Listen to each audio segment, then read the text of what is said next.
दुःख त गर्नै पर्छ यार, पसिना त बगाउनै पर्छ।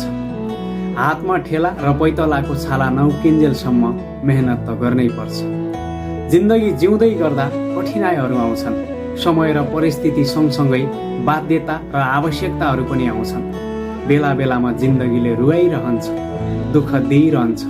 भनिन्छ नि, आँखाबाट आँसु नबगाएसम्म प्याज त काटिँदैन भने। यो त एउटा जिन्दगी हो।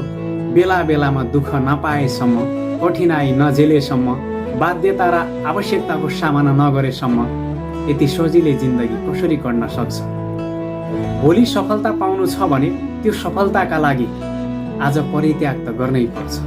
सफलता त्यति सजिलै र कठिनाइ नभोगेसम्म कसैलाई पनि मिलेको छैन। आज पनि इतिहास पल्टाएर हेर्ने हो भने सफल भएका मान्छे अर्थात् सफलता हासिल गरेका मान्छेले कुनै न कुनै बेला खाना नखाएर भोको पेट पनि मेहनत गरेका थिए।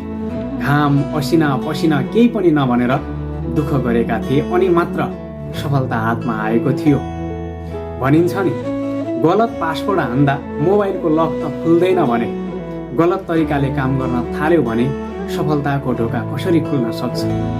गलत तरिकाले काम कसैले पनि गर्नु भएन। सही तरिकाले काम गर्नुहोस्। भोलिका दिनमा इन फ्युचरमा तपाईँको सफलता अवश्य पनि तय हुनेछ।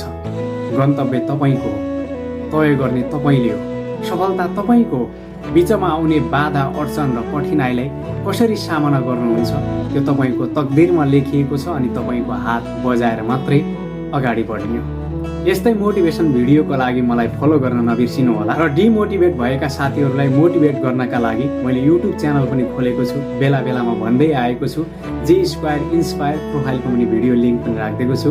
त्यतातिर एकदमै पावरफुल मोटिभेसनल भिडियोहरू आइरहन्छ, त्यस्तै शब्दहरू, ताकि तपाईँलाई केही समयका लागि भए पनि मोटिभेसन मिलोस्। कुनै कामबाट हार मानेको, आफूले देखेका सपनादेखि हार मानेको, यो काम गर्न सक्दिनँ, मैले गर्नै सक्दिनँ जस्ता कुराहरूमा केही जागर र केही हौसला दिने टाइपको भिडियो ल्याउँछु मैले। विशेष गरी एकपटक भिजिट गर्नु